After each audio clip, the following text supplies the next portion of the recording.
सबसे पहले मैं आपको बता देता हूँ कि ये जो वीडियो है वो बहुपद का भाग सिखाने के ऊपर पूरे यूट्यूब पर सबसे सिंपल वीडियो है। अगर आप मैथ में कमज़ोर हैं और आपको ये टॉपिक समझ नहीं आता तो आप ये वीडियो पूरे देखिएगा और ध्यान से देखिएगा। मैं आपको बहुत ही सरल तरीके से बहुपद का भाग सिखा दूँगा। अगर आप ये वीडियो पूरा नहीं देखेंगे तो आप पूरा कॉन्सेप्ट नहीं सीख पाएंगे और जब भी आप बहुपद का भाग करेंगे तो आपसे कुछ ना कुछ गलती ज़रूर होगा। अगर इतना कहने के बाद भी आप पूरा वीडियो नहीं देखना चाहते हैं तो आपसे रिक्वेस्ट है कि आप अभी इस वीडियो को छोड़ दीजिए। जो लोग सच में बहुपद का भाग सीखना चाहते हैं केवल वही लोग इस वीडियो को पूरा देखेंगे। तो चलिए वीडियो शुरू करते हैं। तो देखिए आपको ऐसे ही दो बहुपद दिया जाएगा। जैसे यहाँ पे बहुपद दिया गया है तो आपको इस बहुपद को इस बहुपद से भाग देना है। ठीक है, तो हम लोग क्या करेंगे, ये जो छोटा बहुपद है इसको यहाँ पे लिखेंगे, इसको यहाँ पे बीच में लिखेंगे। अब इसके बाद हम लोग इसका भाग करेंगे। तो देखिए अगर मैं इसका भाग डायरेक्ट बताने लग जाऊँ तो आप लोगों में से अधिकतर को समझ नहीं आएगा क्योंकि बेसिक रूल नहीं पता है। तो सबसे पहले हम लोग इसका बेसिक रूल समझेंगे। तो देखिए जो मैं रूल बताने जा रहा हूँ अगर आपको वो नहीं पता तो आप इसका भाग कभी भी नहीं कर पाएंगे, ठीक है ना। लेकिन जिसको वो रूल पता चल जाएगा तो कन्फर्म है कि वो भाग कर ले जाएगा, ठीक है ना। बहुत आसान है। तो चलिए सबसे पहले हम लोग रूल समझ लेते हैं। तो यहाँ पे देखिए 5 पर 2 घात अगर लिखा रहेगा तो इसका मतलब होता है कि 5 का 2 बार गुणा। 5 पे 3 घात लिखा है तो इसका मतलब होगा 5 का 3 बार गुणा। यानी कि जब भी हम लोग सवाल लगाएंगे तो अगर 5 पे 2 घात लिखा है तो हम लोग 5 का 2 बार गुणा करके लिख सकते हैं। 5 पर 3 घात लिखा है तो हम लोग 5 का 3 बार गुणा करके लिख सकते हैं, ठीक है।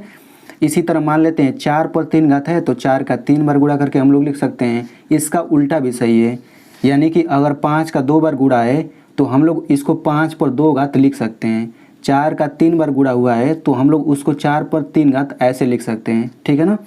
अब आगे बढ़ते हैं। अब x वाले के लिए बिल्कुल वही रूल है। अगर x पर 2 घात है तो हम लोग इसको लिख सकते हैं x का 2 बार गुणा। अगर x पर 3 घात है तो इसका मतलब होगा x का 3 बार गुणा।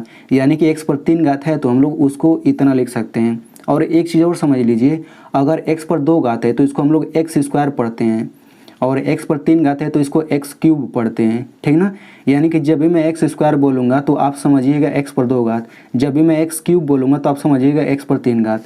x पर 4 घात है तो हम लोग x का 4 बार गुणा करके लिख सकते हैं। इसका उल्टा भी सही है। अगर x का 2 बार गुणा हुआ है तो हम लोग x पर 2 घात लिख सकते हैं। x का 3 बार गुणा हुआ है तो x पर 3 घात लिख सकते हैं। x का 4 बार गुणा हुआ है तो हम लोग इतना लिख सकते हैं, ठीक ना। अब इस रूल को समझने से पहले आप लोग मेरी बात को ध्यान से समझिएगा कि जब भी कोई संख्या हो और उस संख्या के तुरंत बाद x आ जाए और दोनों के बीच में कोई चिन्ह ना रहे तो हमेशा उनके बीच में गुणा का चिन्ह होता है, ठीक ना। जैसे एक बार मेरी बातों को फिर से सुन लीजिए। जब भी कोई संख्या आए और उसके बाद x आ जाए और उन दोनों के बीच में कोई भी चिन्ह अगर ना रहे तो हमेशा गुणा का चिन्ह होता है। जैसे यहाँ पे देखिए, यहाँ पे 3 संख्या है और उसके बाद x आया है और दोनों के बीच में ना तो प्लस का चिन्ह है, ना तो माइनस का, ना तो गुणा, ना तो भाग, कोई चिन्ह नहीं है तो हमेशा गुणा का चिन्ह होगा। मतलब 3x को हम 3 गुणा x लिखेंगे। और देखिए यहाँ पे -2 संख्या है और x आ गया है, बीच में कोई चिन्ह नहीं तो गुणा का चिन्ह होगा, यानी -2x को इतना लिख सकते हैं, ठीक है। अब इसको देख लेते हैं। तो देखिए -4 संख्या हो गया और उसके बाद यहाँ पे देखिए x आया है। अब घात कुछ भी हो सकता है लेकिन संख्या के बाद x तो आया है ना और बीच में कोई चिन्ह नहीं है तो गुणा का चिन्ह होगा। तो इसको हम लोग इतना लिख सकते हैं, -4 गुणा x स्क्वायर। अब देखिए x पर 2 घात लिखा है तो हम लोग x का 2 बार गुणा करके लिख सकते हैं। इसका मतलब क्या हुआ कि अगर -4x स्क्वायर आ गया है तो इसको हम इतना डायरेक्ट लिख सकते हैं, ठीक ना। ठीक है, अगर 2x पर क्यूब है तो इसको लिख सकते हैं। देखिए बीच में गुणा का चिन्ह हो जाएगा क्योंकि कोई भी चिन्ह नहीं है तो 2 गुणा x क्यूब हो जाएगा। इसको हम इतना लिख सकते हैं, 2 गुणा x का 3 बार गुणा। यानी कि जब भी हम लोग सवाल लगाएंगे अगर इतना आ गया है तो हम लोग चाहें तो इसको इतना लिख सकते हैं डायरेक्ट, ठीक है। अब हम लोग चिन्हों का नियम समझ लेते हैं। तो देखिए जब भी प्लस प्लस चिन्ह का गुणा करेंगे तो प्लस आता है, प्लस का चिन्ह आएगा। जब भी माइनस माइनस का गुणा करेंगे तो प्लस का चिन्ह आता है, प्लस माइनस का गुणा करेंगे माइनस आता है और माइनस प्लस का गुणा करेंगे तो माइनस आता है, ठीक है। अब देखिए मान लीजिए आपको x का x क्यूब में गुणा करना है तो कितना आएगा। तो देखिए x को वैसे ही लिखेंगे और गुणा वैसे लिखेंगे। x पर 3 घात तो लिख सकते हैं x गुणा x। अब देखिए यहाँ पे x का 4 बार गुणा है तो इसको x पर 4 घात लिख सकते हैं ना। मतलब क्या हुआ कि अगर इन दोनों का गुणा करेंगे तो डायरेक्ट हम x पर 4 घात लिख सकते हैं। मतलब इन दोनों का गुणा करके इतना लिख सकते हैं। उसी तरह से x और x पर 2 घात है तो इसका गुणा करेंगे तो x पर 3 घात आएगा। चलिए अब हम लोग यहाँ पे इसको समझ लेते हैं। तो देखिए अगर आपको प्लस 2x का गुणा करना हो माइनस 4x क्यूब में तो क्या आएगा। तो देखिए तो सबसे पहले हम लोग चिन्हों का गुणा करते हैं, फिर संख्याओं का गुणा करते हैं, फिर x का गुणा करते हैं। तो देखिए प्लस माइनस का गुणा करेंगे तो माइनस आएगा, और उसके बाद संख्या का गुणा करते हैं तो 2 और 4 का गुणा करेंगे 8 आ जाएगा। x और x क्यूब का गुणा करेंगे तो x पर 4 घात, मतलब इन दोनों का गुणा करेंगे तो डायरेक्ट इतना हम लोग लिख सकते हैं, ठीक है ना। अब यहाँ पे देखिए 2 और संख्या x आ गया तो इनके बीच में गुणा होगा, यहाँ पर भी गुणा होगा, तो सभी का गुणा इसीलिए तो हम लोग गुणा कर रहे हैं, ठीक ना। अब देखिए अगर हम लोग इन दोनों का गुणा करेंगे तो क्या आएगा। तो सबसे पहले चिन्हों का गुणा करेंगे तो माइनस माइनस का गुणा करेंगे तो प्लस आ जाएगा, फिर संख्या का गुणा करिए तो यहाँ पे संख्या नहीं यहाँ पे तो केवल 2 ही लिख लीजिए। x और x स्क्वायर का गुणा करेंगे तो x क्यूब आ जाएगा, ठीक है। अब इन दोनों का गुणा कर लेते हैं। तो देखिए चिन्हों का गुणा करेंगे तो केवल एक ही चिन्ह है तो माइनस लिख लीजिए। अब संख्याओं का गुणा करेंगे तो केवल एक ही संख्या है तो 3 लिख लीजिए। अब x स्क्वायर का गुणा करेंगे तो x क्यूब आ गया, ठीक ना, यानी इन दोनों का गुणा करके इतना आ जाएगा। अब यहाँ पे इन दोनों का गुणा कर लेते हैं तो x और 4x स्क्वायर का गुणा करेंगे तो सबसे पहले चिन्हों का गुणा करेंगे, चिन्ह नहीं है, फिर संख्याओं का गुणा करेंगे तो संख्या नहीं है तो केवल 4 आ जाएगा। अब x स्क्वायर का गुणा करेंगे तो x क्यूब आ गया, तो हम लोग x और 4x स्क्वायर का गुणा करेंगे तो 4x क्यूब आ जाएगा। अब इन दोनों का गुणा कर लेते हैं तो इन दोनों का गुणा करेंगे तो देखिए माइनस हो जाएगा, 2 हो जाएगा और x क्यूब हो जाएगा। इन दोनों का गुणा करेंगे तो सबसे पहले चिन्हों का गुणा करेंगे तो माइनस माइनस प्लस हो गया, फिर 2 3 6x स्क्वायर आ जाएगा, ठीक ना। तो आई होप आपको समझ आ गया होगा। अब हम लोग यहाँ पे एक चीज़ और समझ लेते हैं। तो देखिए इसको थोड़ा ध्यान से समझिएगा, ठीक ना। जैसे मान लीजिए यहाँ पे आ गया है 6x और यहाँ पे आ गया है 6x, दोनों सेम चीज़ है। अगर इसके बीच में मैं माइनस लगा दूँ और कहूँ इसको हल करके क्या आएगा तो आप लोग क्या कहेंगे 0, ठीक ना। और वैसे ही अगर मैं 6x ले लूँ, 6x ले लूँ, इसके पहले प्लस का चिन्ह लगा दूँ, यहाँ पे माइनस। अब मैं पूछूँ कि इसको हल करके क्या आएगा तो आप बताएंगे 0। फिर मैं 6x लूँ, फिर मैं 6x लूँ, यहाँ पे माइनस लगाऊँ, यहाँ पे प्लस, फिर मैं हल करके पूछूँ तो क्या आएगा तो 0 आएगा, ठीक ना। अब इसी तरह से हम लोग यहाँ पे देख लेते हैं। मान लीजिए कि x पर 4 घात आ गया और x पर 4 घात, बीच में माइनस है तो क्या आ जाएगा 0 आ जाएगा। x पर 4 घात लिया, x पर 4 घात लिया, मतलब दोनों सेम चीज़ है। इसके पहले प्लस लगा, इसके पहले माइनस, तो क्या आएगा 0 आएगा। x पर 4 घात लिया, x पर 4 घात, यहाँ पे माइनस यहाँ पे प्लस, तो हल करके क्या आएगा 0 आएगा। यानी कि यहाँ से एक रूल समझ लीजिए, कभी भी दो सेम चीज़ अगर आए और एक के पहले प्लस रहे दूसरे के पहले माइनस, या फिर पहले के पहले माइनस रहे और दूसरे के पहले प्लस रहे तो हमेशा 0 आता है। आप देख सकते हैं कि 6x दोनों सेम चीज़ है और चिन्ह अलग अलग है, माइनस प्लस है तो 0 आ गया है। इसी तरह से संख्या में भी हो जाएगा। जैसे मान लीजिए 6 ले लिए, माइनस लगा दिया तो 0 आ जाएगा, और 6 ले लिया प्लस माइनस किया तो 0 आ गया, 6 लिया माइनस प्लस लिया तो भी 0 आ गया, ठीक है। तो इतना पता होना चाहिए। तो चलिए अब हम लोग भाग सीखते हैं। आई होप आपको समझ आ गया होगा बेसिक। तो देखिए हमें यहाँ पे x-2 से इस पूरे में भाग देना है। तो पूरे में भाग देने से पहले हमें इन दोनों का पहला पद लेना है, ठीक ना। तो इसका पहला पद ये है, इसका पहला पद ये, तो पहले पद में सबसे पहले भाग देंगे। तो यहाँ पे x पर 4 घात ऊपर लिखिए और ये x नीचे, ऐसे ही भाग होता है ना। अब इसको हम लोग हल करते हैं। तो देखिए x पर 4 घात का मतलब क्या हुआ, x का 4 बार गुणा, ठीक ना, फिर बटा ये हो जाएगा x, तो एक x से एक x कटा। अब देखिए x का 3 बार गुणा हुआ तो कितना आ जाएगा, ये आ जाएगा x का क्यूब, ठीक ना। तो ये आपको कहाँ लिखना है, ये आपको यहाँ पे लिख लेना है। अब आपको क्या करना है, सिंपल मैं आपको बता दूँ, ये x क्यूब जो है ना इसका आपको इन दोनों में गुणा कर देना है, ठीक है। तो हम लोग गुणा करते हैं। तो यहाँ पे लिख लीजिए x क्यूब और यहाँ पे गुणा लिखिए और यहाँ पे x-2 जो है यहाँ पे लिख लीजिए। तो अब आप गुणा करिए। तो सबसे पहले क्या करेंगे, इसका x क्यूब का पहले पद में गुणा करेंगे तो कितना आ जाएगा, x पर 4 घात आ जाएगा। अब आपको x क्यूब का इसमें गुणा करना है, तो गुणा करेंगे तो 2x क्यूब आ जाएगा और इसके पहले कोई चिन्ह नहीं है, इसके पहले माइनस है यानी कि माइनस का चिन्ह आएगा।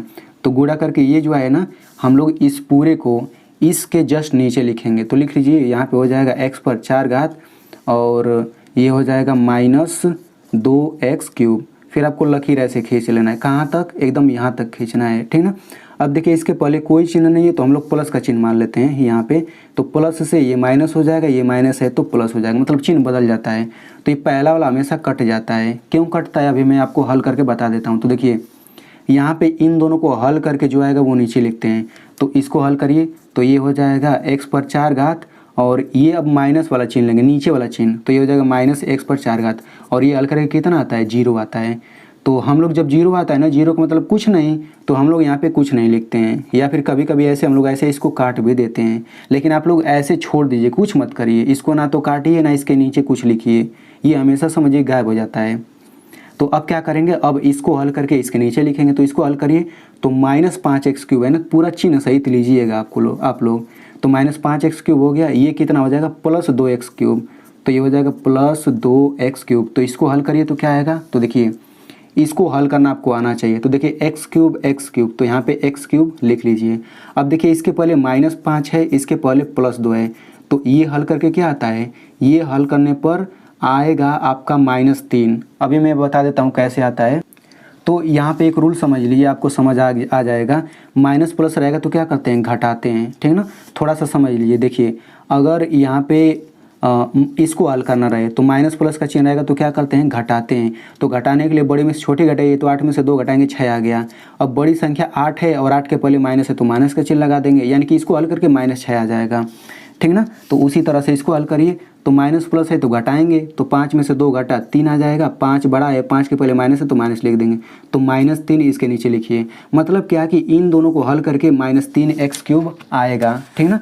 तो ये कहाँ पे लिखना है, चूँकि इसको हल करके आ रहे हैं तो इसके नीचे लिखेंगे -3x³। अब उसके बाद क्या करेंगे, ये आगे का सब उतार लीजिए, तो ये हो जाएगा +7x² -8x +12, ठीक ना। अब आप समझिए ना कि इस x-2 से अब आपको इसमें भाग देना है, तो पहला पद उठाइए ये वाला और पहला पद ये उठाइए, ठीक ना। तो अब यहाँ पे इसको लिख लीजिए -3x³, फिर बटा यहाँ पे इसका पहला पद लीजिए x लीजिए, मतलब आपको इसका पहला पद लेना है, इससे भाग देना है हमेशा। तो अब देखिए भाग करेंगे तो क्या आएगा, देखिए इसको लिख सकते हैं -3 गुणा x पर 3 घात है तो लिख सकते हैं x का 3 बार गुणा, फिर बटा x, तो x से x कटा। अब ये देखिए x गुणा करेंगे x² और ये -3 है तो -3x² आ जाएगा। अब ये -3x² कहाँ पे लिखेंगे, यहाँ पे लिखेंगे -3x², यानी कि जब भी आप लोग पहले पद का भाग करेंगे तो जो आएगा वो आपको यहाँ पे लिखना है, और इसी का आपको इन दोनों में गुणा करना रहेगा। तो x-2 में किसका गुणा करना है, इसका, तो यहाँ पे लिख लेते हैं। तो x-2 लिखिए, गुणा करना है किस में, इसी से -3x² से। तो इसका गुणा करिए आप लोग, तो गुणा करने पर क्या आएगा, तो देखिए मैं आपको बता देता हूँ। तो सबसे पहले आप ये पहला पद का गुणा करिए, तो देखिए यहाँ पे इसके पहले माइनस है, इसके पहले कोई चिन्ह नहीं है, तो चिन्हों का गुणा करेंगे तो क्या आएगा, माइनस आ जाएगा, मतलब केवल एक ही चिन्ह है। अब संख्याओं का गुणा करें तो केवल एक ही संख्या है तो 3 लिखिए। अब x और x² का गुणा करेंगे x³ आएगा, मतलब इन दोनों का गुणा करके इतना आ जाएगा, ठीक है। अब इन दोनों का गुणा करते हैं तो माइनस माइनस का गुणा करेंगे प्लस, और 2 का 3 में गुणा करेंगे 6, और ये x² है तो x² आ गया, यानी इन दोनों का गुणा करके ये आ गया। तो ये कहाँ लिखना है, एकदम जस्ट इसी के नीचे, ये आपको पता है ना, तो लिख लेते हैं। देखिए यहाँ पे इसी को नीचे लिखना है, तो ये हो जाएगा -3x³ और प्लस ये हो जाएगा 6x², ठीक है ना। अब पूरा लकीर कहाँ तक खींचिए, पूरा एकदम इसके नीचे तक। ये माइनस है तो प्लस हो जाएगा, प्लस है तो माइनस हो जाएगा, तो ये पहला वाला हमेशा 0 आ जाएगा। इसको हल करके आप लोग देख लीजिए 0 आएगा, तो पहला छोड़ दीजिए, दूसरे वाले को हल करिए। तो दूसरा वाला क्या है, ये हो जाएगा +7x², और ये देखिए अब माइनस वाला चिन्ह लेंगे, नीचे वाला चिन्ह लिया जाएगा, तो -6x², ठीक है ना। इसको हल करके देखिए क्या आता है, तो देखिए x² है तो यहाँ पे आप x² लिख लीजिए। अब यहाँ पे +7 है, यहाँ पर -6 है, तो ये हल करना आना चाहिए। तो देखिए जब प्लस माइनस का चिन्ह रहेगा तो क्या करते हैं, तो देखिए प्लस माइनस का चिन्ह रहेगा तो हम लोग घटाते हैं, तो आप घटा लीजिए। तो 7 में से 6 घटेगा 1 आ गया, और बड़ा संख्या 7 है तो इसके पहले प्लस है तो हम प्लस लगाएंगे, यानी कि इसको हल करके क्या आ जाएगा +1x²। इसको हल करके +1x² आ जाएगा, तो ये कहाँ लिखना है, इसके नीचे, तो +1x²। अब आगे का पूरा उतार लीजिए, -8x हो गया +12 हो गया, ठीक ना। फिर आपको क्या करना है, अब समझिए कि x-2 से इसमें भाग देना है, तो पहला पद फिर उठाइए, एकदम सब वैसे ही करते चले जाना है भाई। तो ये हो जाएगा +1x², और किससे भाग देना है, x से भाग देना है ना, तो यहाँ पे बटा x लिखिए। तो अब क्या करेंगे, ये +1 हो गया, फिर गुणा x का 2 बार गुणा करके लिख देते हैं, फिर बटा x, तो कट गया, कितना आ जाएगा +1x। तो जब भी पहला पद का भाग करेंगे तो ये कहाँ लिखना है, ये यहाँ पे लिखना है, ठीक ना, +1x। अब +1x का इसमें गुणा कर देना है, तो ठीक है। तो ये हो जाएगा +1x, और गुणा किस में गुणा करना है, x-2 में, तो गुणा करके क्या आ जाएगा, तो आप गुणा करेंगे तो देखिए क्या आएगा, यहाँ पे सबसे पहले इन दोनों का गुणा करेंगे तो क्या आ जाएगा प्लस 1x² और इसका इसमें गुणा करेंगे तो क्या आ जाएगा -2x आ जाएगा। तो ये कहाँ लिखना है, एकदम इसी के नीचे लिख देना है, तो लिख देते हैं। तो यहाँ पे ये हो जाएगा प्लस 1x² और -2x, तो ये हो जाएगा -2x। फिर लाइन खींचिए एकदम इसके नीचे तक, तो ये माइनस ये प्लस हो गया, ठीक ना। तो पहला वाला 0 आ जाएगा, हमेशा पहला वाला हमेशा ऐसे ही छोड़ देते हैं, ये 0 ही आता है पहला वाला। अब इसको हल करते हैं तो देखिए क्या है -8x और ये है +2x, ठीक ना। तो ये हल करेंगे तो क्या आएगा, तो x है तो x लिख लीजिए और -8 + 2, तो देखिए माइनस प्लस रहता है तो घटाते हैं, तो 8 में से 2 घटेगा 6 आ गया, और 8 बड़ा है तो माइनस का चिन्ह लगाएंगे, मतलब कि -6x, इन दोनों को हल करके -6x आ गया, तो ये हो जाएगा -6x। तो देखिए इस तरह का सवाल आपको किसी भी कीमत पे आना ही चाहिए, नहीं आएगा तो आपको सवाल समझ में नहीं आएगा, ठीक ना। तो अगर आपको समझ आ गया इस तरह का हल करना तब तो अच्छी बात है, अगर नहीं आया है तो इस पर मैंने एक डेडिकेटेड वीडियो बनाया है डिटेल में, तो उसका लिंक मैं यहाँ पे ऊपर दे दूँगा या फिर वीडियो के डिस्क्रिप्शन में दे दूँगा, तो आपको समझ नहीं आया तो देख लीजिएगा उसे। तो -6x लिख लिए, फिर अगला पद उतारिए ये।